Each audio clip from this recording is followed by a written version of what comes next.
Alright, I'm not very good at narrating and doing things like that, so if I cuss a lot and everything else, sorry.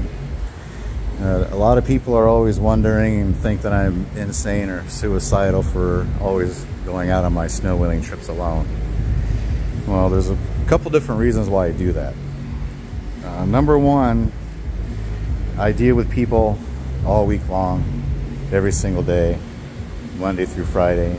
Angry people, happy people, but eventually I get kind of tired of dealing with people. So therefore, I bought this Jeep to get away from everything and everybody whenever I wanted. It's also a good time where me and my family, my son, my daughter, my kids, we go out and that's our alone time.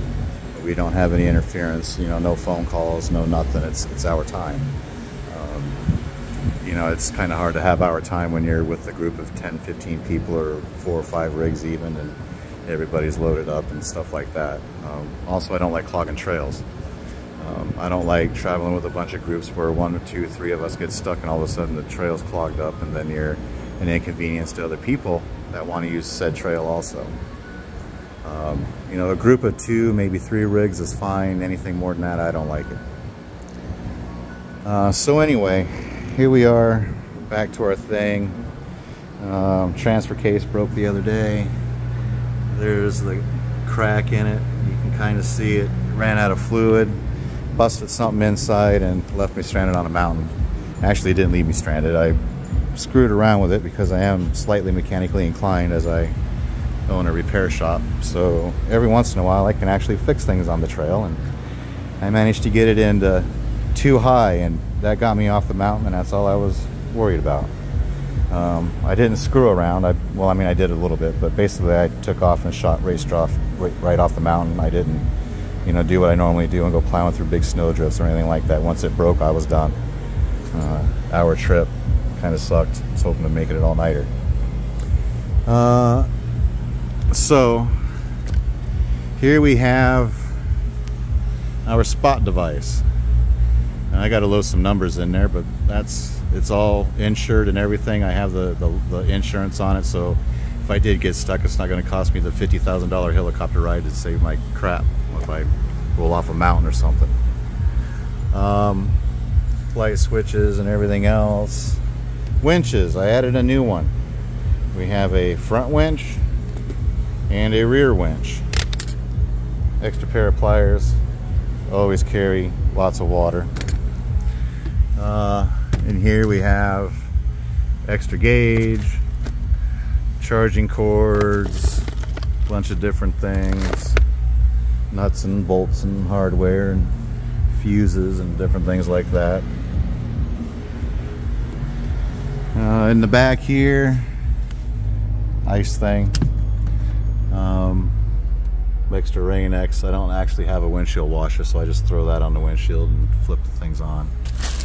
Hammer, pliers, everyday use things. The hammer, I use that to knock the dents out of the rims whenever I plow over something to smash a rim.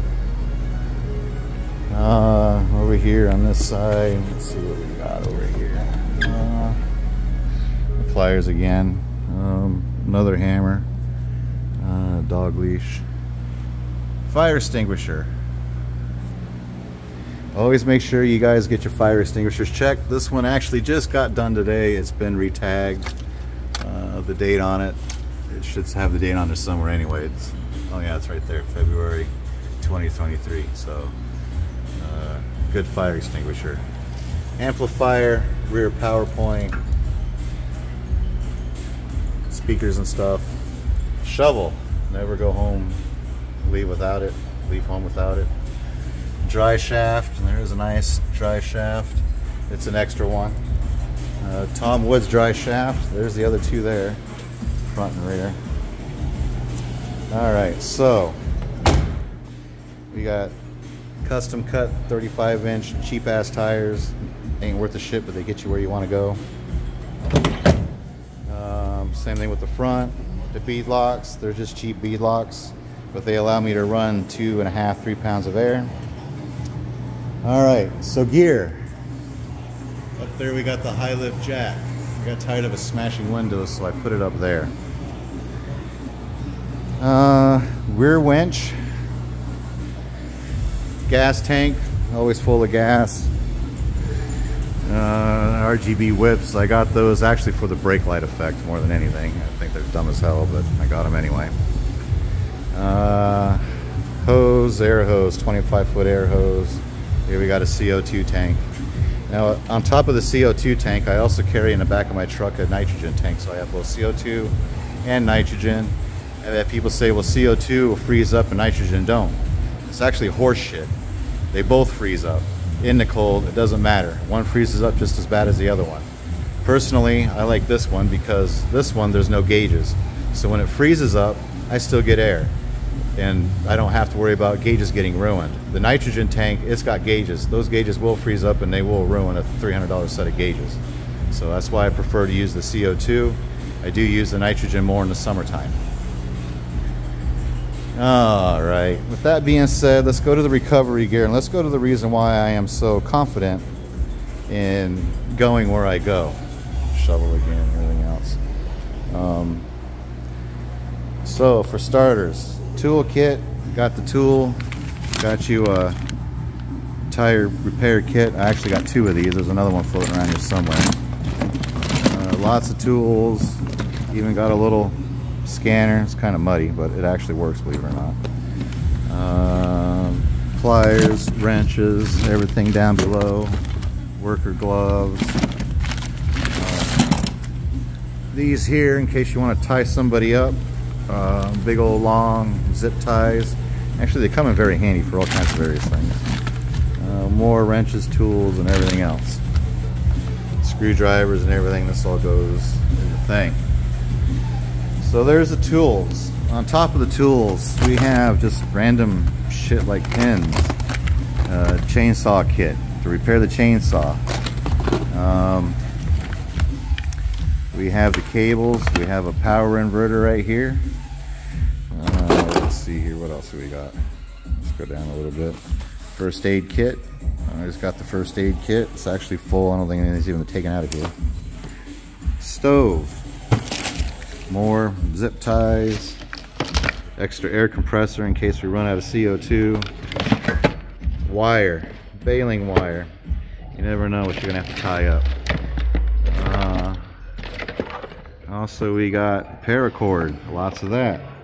We got a little blower for blowing inflatables and stuff up. We got the funnel for the gas tank. And then we have this little camping thing over here for all your forks, spoons, knives, and everything else. Oh, and an extra alternator, fire starter, extra little tank of gas down there for the propane. That's here, shit paper, moldy shit paper at that, but that's going to do you some good. Actually, I don't want to throw that away.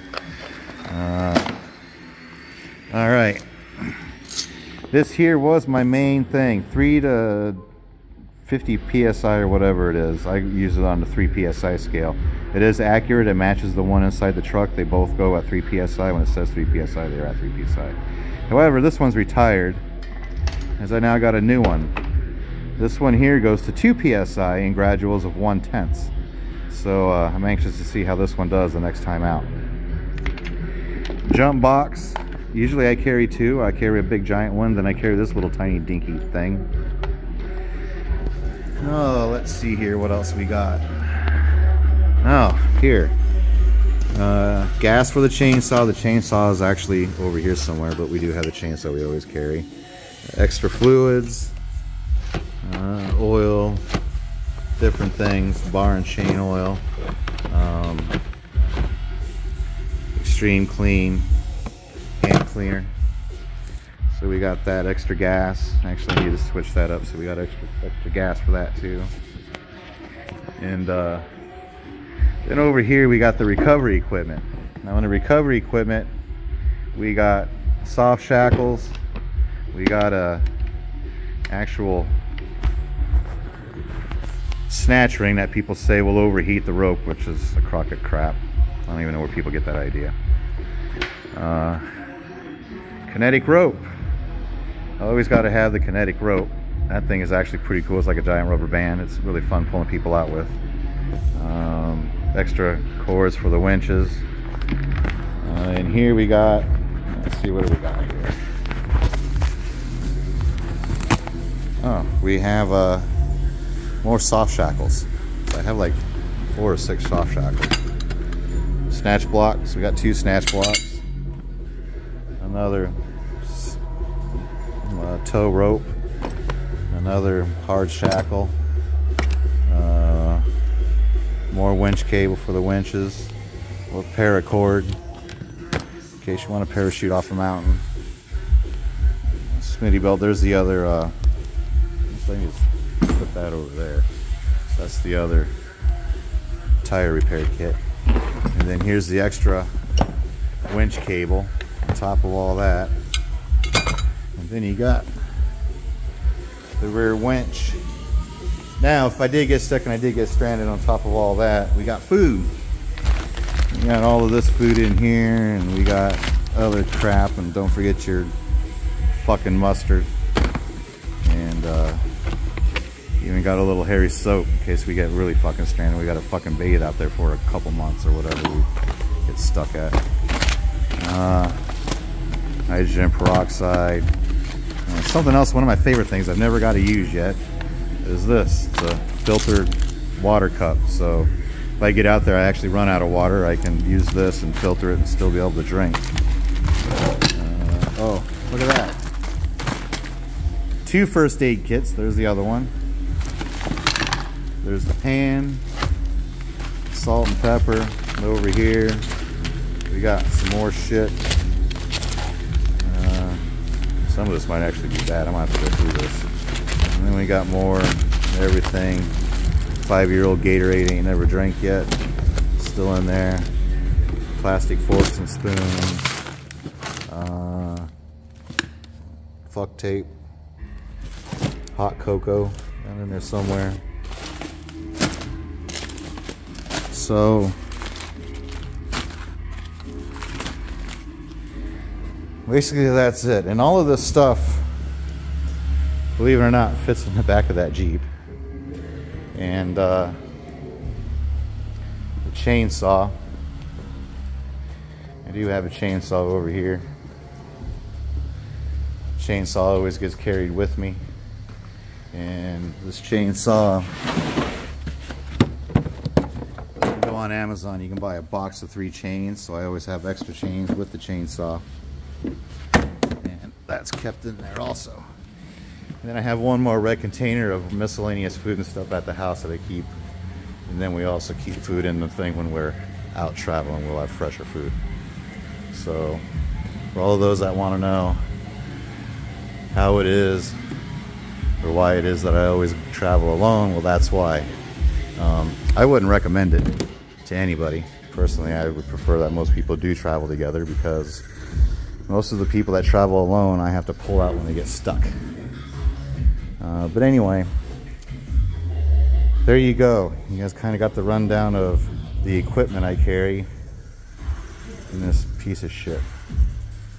And that's one of the reasons why I got pretty much the confidence that I got when I go the places that I go.